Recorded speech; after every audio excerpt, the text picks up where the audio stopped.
इतिहास में कई योद्धा आए, कई सम्राट बने, लेकिन एक ऐसा सेनापति भी था जो केवल 40 वर्ष जिया, 47 युद्ध लड़े और एक भी युद्ध नहीं हारा। जब दुश्मन सो रहा होता था वह हमला करता था। जब बादशाह कांपते थे वह दिल्ली के दरवाजे पर खड़ा होता था। उसका नाम था थोरले बाजीराव पेशवे। 18 अगस्त 1700 दक्कन की धरती पर एक बालक ने जन्म लिया। नाम विश्वनाथ बल्ला भट्ट। पिता बाजी विश्वनाथ, मराठा साम्राज्य के पहले पेशवे। बालक की आंखों में बचपन नहीं, भविष्य की आग थी। 19 वर्ष की उम्र में जब वह दिल्ली पहुंचा तो उसने केवल बादशाह नहीं देखे, उसने कमजोर होती सल्तनत देखी। और उसी दिन उसने तय कर लिया, हिंदुस्तान पर राज होगा, लेकिन दिल्ली से नहीं, पुणे से। 1720 मराठा दरबार में विरोध था। कहा गया, यह लड़का फटक है, राजनीति नहीं जानता, इसे पेशवा मत बनाओ। लेकिन शाहू महाराज ने एक ही वाक्य में सब चुप करा दिया, अगर मुझे 1 लाख फौज और बाजीराव में से एक चुनना हो तो मैं बाजीराव को चुनूंगा। और 20 वर्ष की उम्र में बाजीराव बना पेशवा। बाजीराव युद्ध को मैदान में नहीं, दिमाग में जीतता था। उसका शस्त्र था वेग, चकमा और अचानक आक्रमण। मालवा, धार, औरंगाबाद और फिर आया इतिहास का मास्टर स्ट्रोक, पालखे। निजाम भारी सेना और तोपों के साथ था, लेकिन बाजीराव हवा की तरह घूमता रहा।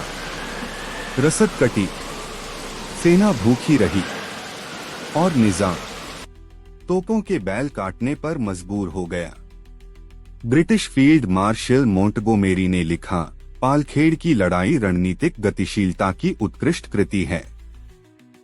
1737 मराठा सेना दिल्ली की दहलीज पर, बादशाह महल में छुपा हुआ।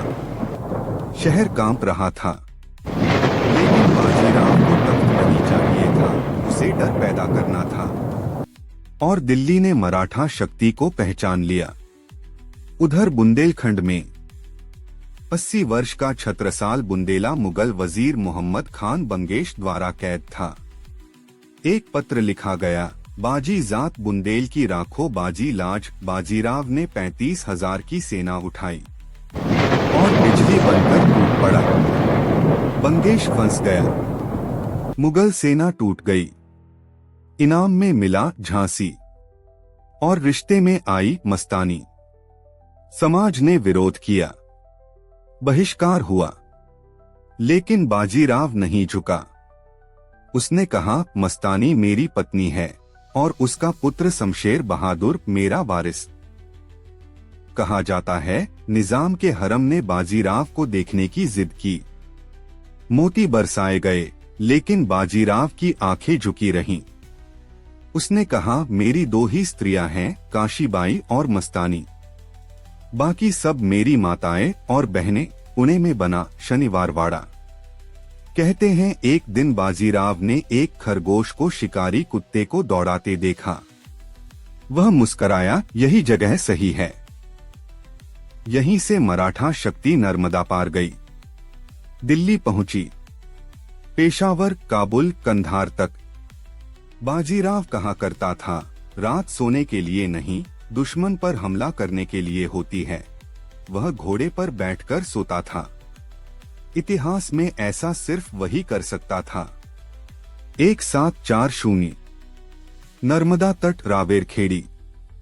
विषम ज्वर, उम्र केवल 40 वर्ष, लेकिन पीछे छूट गया एक अपराजित इतिहास। इतिहासकार यदुनाथ सरकार लिखते हैं, अखंड हिंदुस्तान में ऐसा केवल एक ही हुआ। कुछ लोग राजा होते हैं, कुछ सेनापति, लेकिन बाजीराव एक युग था।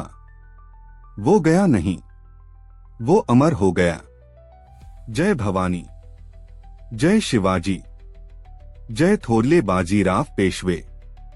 छत्रपति शिवाजी महाराज की जय। हर हर महादेव। अगर आपको हमारी यह एनिमेशन डॉक्यूमेंट्री पसंद आई हो तो हमारे YouTube channel DK documentary animation को सब्सक्राइब करना न भूलें। इन्हें अपने बच्चों को दिखाइए ताकि आने वाली पीढ़ी अपनी संस्कृति, अपने वीरों और अपने इतिहास को जान सके। हमारी हिंदू संस्कृति ऐसे महान योद्धाओं से बनी है जिनकी कहानियां जानना हर भारतीय के लिए गर्व की बात है। ऐसी ही सच्ची, प्रेरणादायक कहानियों के लिए चैनल को सब्सक्राइब करना न भूलें और इस वीडियो को ज्यादा से ज्यादा शेयर करें।